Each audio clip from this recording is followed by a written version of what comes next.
नमस्कार, crime update में आपका स्वागत है। कोरोना वायरस का संक्रमण लगातार बढ़ता जा रहा है। सोशल डिस्टेंसिंग और सावधानी ही इससे लड़ने के सबसे कारगर उपाय हैं। लिहाजा दिल्ली पुलिस पूरी सजगता से जुटी है ताकि कोरोना से बचने के लिए जरूरी दिशा निर्देशों का कड़ाई से पालन हो और अधिक से अधिक लोगों को इस वायरस की चपेट में आने से बचाया जा सके। आइए इसी पर देखते हैं हमारी रिपोर्ट।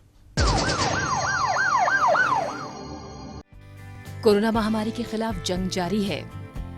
लंबी लड़ाई के बावजूद अभी तक कोरोना वायरस का संक्रमण कम नहीं हुआ है, बल्कि पहले से कहीं ज्यादा तेजी से बढ़ रहा है। लिहाजा जरूरी है कि सोशल डिस्टेंसिंग का ध्यान रखा जाए और इसकी रोकथाम के लिए जरूरी कायदे कानूनों का कड़ाई से पालन किया जाए। इसलिए दिल्ली पुलिस पूरी तरह सजग है ताकि लोग सावधानी बरतें और सोशल डिस्टेंसिंग का पालन करें। दुकानों या बाजार में एक जगह पर निश्चित सीमा से ज्यादा लोग जमा ना हो, इसका भी खास ख्याल रखा जा रहा है। वाहनों में भी सोशल डिस्टेंसिंग का सख्ती से पालन हो, इस पर भी पुलिस कड़ी नजर बनाए हुए है। लेकिन कई जागरूकता अभियान और दिशा निर्देशों के बावजूद लोग इसे गंभीरता से नहीं ले रहे हैं और बिना मास्क लगाए घूम रहे हैं। ऐसे लोगों से पुलिस कड़ाई से निपट रही है और उनका चालान भी किया जा रहा है। साथ ही उन्हें आइंदा ऐसा न करने के सख्त निर्देश भी दिए जा रहे हैं। पार्कों में सुबह की सैर और कसरत करने आने वाले लोगों को भी जरूरी दूरी बनाए रखने और मास्क पहनने की लगातार हिदायत दी जा रही है। इस दौरान लोग सोशल डिस्टेंसिंग का ख्याल रखें और एक साथ इकट्ठे न हों, इसके लिए पार्कों में पुलिस कर्मियों की तैनाती की गई है। नियमों का पालन नहीं करने वाले लोगों को समझाने के साथ साथ उन्हें जागरूक भी किया जा रहा है। जरूरी दूरी बनाए रखने के साथ साथ स्वच्छता के बारे में भी लोगों को बताया जा रहा है। अनलॉक के दूसरे चरण में लोगों को आवाजाही में काफी छूट दी गई है, लेकिन अभी भी रात 10 बजे से सुबह 5 बजे तक कर्फ्यू जारी है। इस दौरान पुलिस द्वारा मोटरसाइकिल के जरिए लगातार पेट्रोलिंग की जा रही है ताकि कर्फ्यू को सख्ती से लागू किया जा सके। अपने कार्य को अंजाम देने के दौरान पुलिस कर्मियों पर भी इस वायरस की चपेट में आने का खतरा बराबर बना रहता है। ऐसे में पुलिस कर्मियों द्वारा पूरी एहतियात बरती जा रही है जिससे इस वायरस के संक्रमण से बचा जा सके। साथ ही कार्य के दौरान पुलिस स्टेशनों में संक्रमण न फैले, इसका भी विशेष ध्यान रखा जा रहा है। थानों में सैनिटाइजेशन की व्यवस्था की गई है और पुलिस कर्मियों को खास ध्यान रखने की हिदायत दी गई है। पुलिस स्टेशनों पर पुलिस कर्मियों और यहां आने वाले लोगों के बीच सुरक्षित और संपर्क रहित व्यवस्था सुनिश्चित की गई है। कई जगह पुलिस स्टेशन में आने वाले व्यक्तियों के लिए गेट पर ही एक कॉन्टैक्टलेस हैंड सैनिटाइजर रखा गया है। इससे वो अपने हाथों को सैनिटाइज कर सकते हैं। साथ ही बातचीत करने के लिए वीडियो इंटरकॉम का सहारा लिया जा रहा है। इसके अलावा जरूरी पेपर्स के आदान प्रदान के लिए पहले अल्ट्रावायलेट युक्त बॉक्स में डाला जाता है, जिससे शिकायत पत्र हो या कोई और दस्तावेज उसे संक्रमण रहित किया जा सके। कोविड-19 महामारी को देखते हुए दिल्ली पुलिस की कार्यशैली में कई बदलाव लाए गए हैं, जिससे फ्रंट वॉरियर के तौर पर तैनात पुलिस कर्मियों को इस संक्रमण से बचाया जा सके। कोरोना वायरस महामारी के खिलाफ जद्दोजहद जारी है और वो तमाम कोशिशें की जा रही हैं जिससे जल्द से जल्द इस पर काबू पाया जा सके। इस बीमारी के इलाज के लिए कोई दवाई या वैक्सीन उपलब्ध न होने की वजह से फिलहाल सोशल डिस्टेंसिंग और अन्य सावधानियां बरत के ही इसे फैलने से रोका जा सकता है। लिहाजा दिल्ली पुलिस द्वारा हर संभव कदम उठाए गए हैं जिससे लोग हिदायतों का सख्ती से पालन करें और संक्रमण से बचे रहें। एक नजर डालते हैं कुछ और खबरों पर, लेकिन उससे पहले देखते हैं पुलिस द्वारा जारी ये विशेष संदेश। ठहरिए, किसी भी लावारिस वस्तु या वाहन को हाथ न लगाएं। ये बम भी हो सकता है। यदि आप ऐसी किसी भी संदिग्ध गतिविधि को देखते हैं तो तुरंत 100 नंबर पर या नजदीकी पीसीआर या थाने में इसकी सूचना दें। आपकी जरा सी सावधानी किसी भी बड़े संभावित हादसे को रोकने में मददगार साबित हो सकती है। पुलिस की पैनी निगाहें देशद्रोहियों की गतिविधियों पे लगी हैं। आप भी पुलिस का सहयोग करें। याद रखिए, किसी भी लावारिस वस्तु को न छुएं। अपना मकान किसी अनजान व्यक्ति को किराए पर न दें। अपनी कार, स्कूटर या मोटरसाइकिल बेचने से पहले खरीदार की पहचान कर लें। मेलों और त्योहारों के दौरान अपने बच्चों का ध्यान रखें और भीड़ वाली जगहों पर जाने से बचें। अपने बच्चों को किसी भी लावारिस वस्तु को न छूने दें और औरों को भी इसके प्रति जागरूक करें। ध्यान रखें, किसी भी संदिग्ध व्यक्ति, वस्तु या वाहन को देखते ही फौरन 100 नंबर पर फोन करें या नजदीकी पीसीआर वैन या पुलिस स्टेशन पर इसकी जानकारी दें। या 1090 पर सूचित कर हमारी आंख और कान बने। आपकी पहचान को गुप्त रखा जाएगा। सावधान रहें, चौकस रहें, सुरक्षित रहें।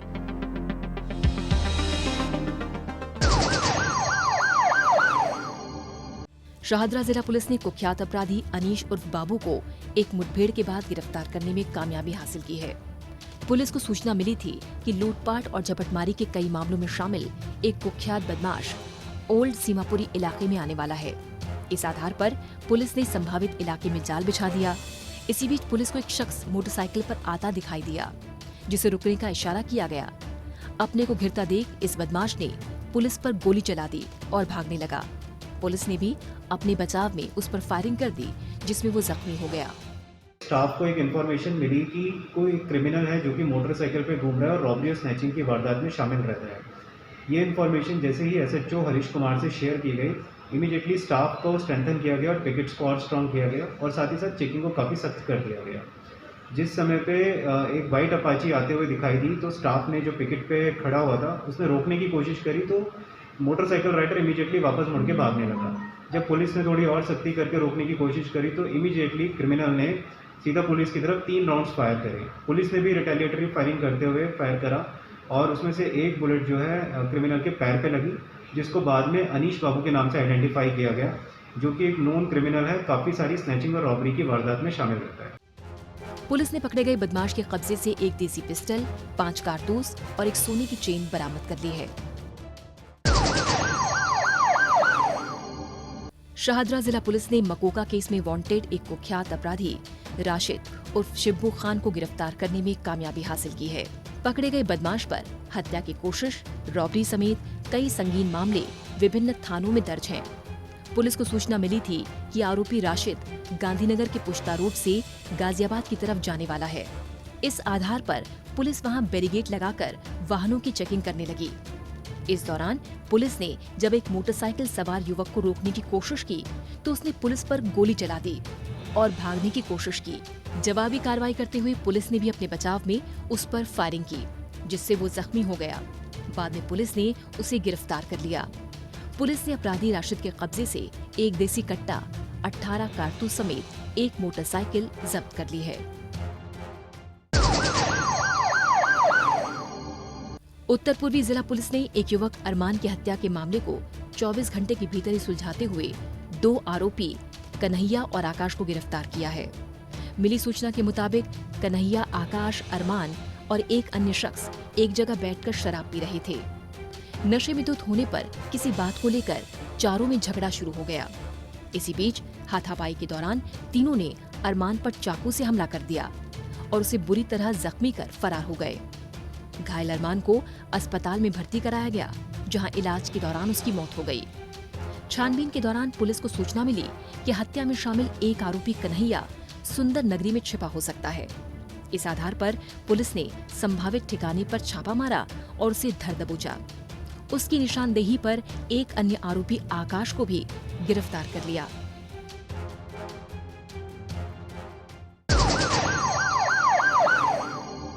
नशीली दवाओं के दुरुपयोग और अवैध तस्करी के खिलाफ अंतर्राष्ट्रीय दिवस 26 जून को हर साल मनाया जाता है। इस दिन नशीली दवाओं के दुरुपयोग के खिलाफ सरकार द्वारा उठाए गए कदमों को उजागर करने और आम जनता में जागरूकता पैदा करने के लिए विभिन्न कार्यक्रम आयोजित किए जाते हैं। इस अवसर पर नारकोटिक सेल, क्राइम ब्रांच ने भी विभिन्न स्थानों पर जागरूकता अभियान चलाया। इस मौके पर वीडियो कॉन्फ्रेंसिंग के जरिए बच्चों को भी नशीली दवाओं से दूर रहने के बारे में जागरूक किया गया। अपराधियों को पकड़ने में जनता भी अपना सहयोग दे सकती है। अगर आप भी किसी अपराधी या अपराध से संबंधित कोई जानकारी रखते हैं तो फौरन ये जानकारी पुलिस को दें। आपकी पहचान को गुप्त रखा जाएगा।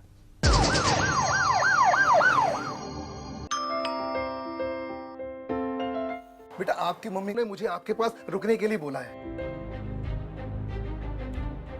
जब भी घर पे अकेले रहोगे, कोई भी आए दरवाजा बिल्कुल मत खोलना।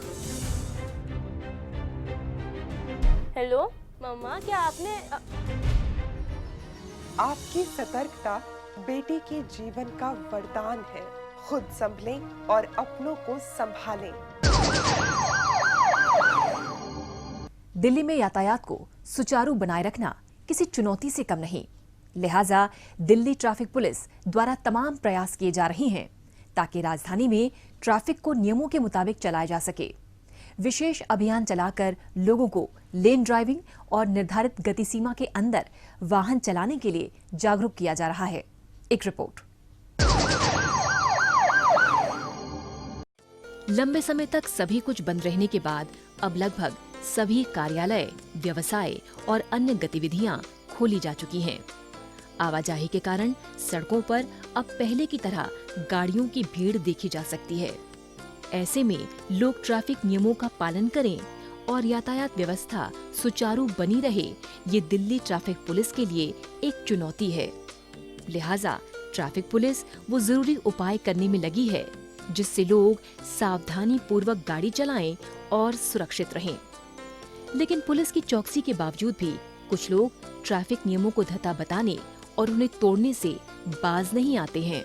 इससे वो न केवल अपनी जान को ही जोखिम में डालते हैं बल्कि दूसरों की जान के लिए भी खतरा बन जाते हैं।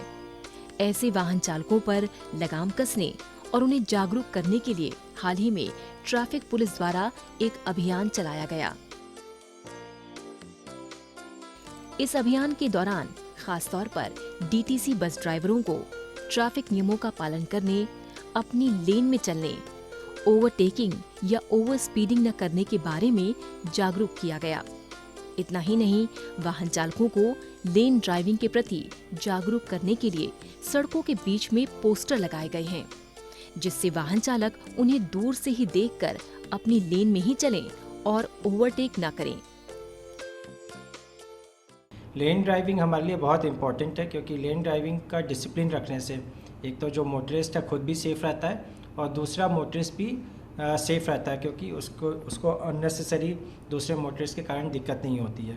तो लेन ड्राइविंग कैंपेन हमने बहुत ही स्ट्रांगली शुरू किया है लास्ट करीब 10 दिन से, और इसमें हर डिस्ट्रिक्ट में जो ट्रैफिक रेंजर्स हैं उसमें हमने इम्पॉर्टेंट रोड्स सेलेक्ट कर लिए हैं, जैसे है रिंग रोड, अरविंदो मार्ग और सलीमगढ़ बाईपास। जहाँ चौड़े रोड्स हैं, प्रॉपर लेन मार्किंग्स हैं, वहाँ पर हमारी ट्रैफिक स्टाफ लेन के साथ बगल में खड़े होकर जो पोस्टर्स हैं, प्ले कार्ड्स हैं, उससे डिस्प्ले करके और अवेयरनेस कैंपेन इनिशियली किया है। उसके बाद अवेयरनेस कैंपेनिंग के फेज़ के बाद हमने इन्फोर्समेंट भी शुरू किया है। पर्टिकुलर स्ट्रेच में हमारी ट्रैफिक की टीम देखती रहती है और ये मोबाइल कैमरा ऐप से इसको रिकॉर्ड करती रहती है कि अगर लेन वायलेशन कुछ होता है तो इसको रिकॉर्ड करके हम बिना उस गाड़ी को रोके हुए उसका एक नोटिस सेंट्रल कमांड रूम से जनरेट कर देते हैं और उसको एसएमएस से नोटिस मिल जाता है कि आपने लेन वायलेशन किया और उसकी पेनल्टी है। वाहन चालकों को लेन ड्राइविंग के फायदे के बारे में भी बताया जा रहा है। लेन ड्राइविंग का सबसे बड़ा फायदा यातायात को सुचारू रूप से चलाने में मिलता है और इससे दुर्घटनाओं में भी कमी आती है। अवेयरनेस बहुत इंपॉर्टेंट है क्योंकि हर पॉइंट पे ट्रैफिक पुलिस नहीं खड़ी हो सकती है। पब्लिक कोऑपरेशन और अवेयरनेस बहुत इंपॉर्टेंट है, तो दोनों का हम सामंजस्य करके इसको इन्फोर्स करने की कोशिश कर रहे हैं। तो लॉकडाउन फेज़ में बहुत इंपॉर्टेंट है, ट्रैफिक बढ़ गई है, नॉर्मल ट्रैफिक अब ऑलमोस्ट आने लगा है सड़कों पर, तो हमारे लिए इम्पॉर्टेंट है कि ट्रैफिक के पुलिस की सेफ्टी के लिए वो ट्रैफिक पुलिस पब्लिक से इंटरेक्शन नहीं करे। जो ओवर स्पीड के भी हम मोबाइल टीम भी रखते हैं, लेज़र स्पीड गन से भी ये ऑटोमेटिक डिटेक्शन करती है और हमारी ट्रैफिक टीम वैलिडेट करके उनको नोटिस भेजती है। तो अब बेसिकली 4 टेक्नोलॉजी को अभी यूज़ कर रहे हैं जिससे हम इन्फोर्समेंट ज़्यादा इफ़ेक्टिवली कर सकें और अपने को भी सेफ़ रख सकें और सामने पब्लिक को भी हम सेफ़ रख सकें, क्योंकि सोशल डिस्टेंसिंग जो गवर्नमेंट की गाइडलाइंस है वो अभी बहुत ही इम्पोर्टेंट है इस समय।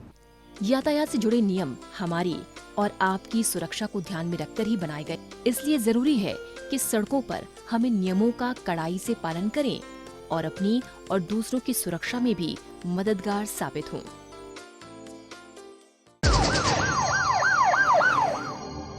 आज के इस कार्यक्रम में बस इतना ही।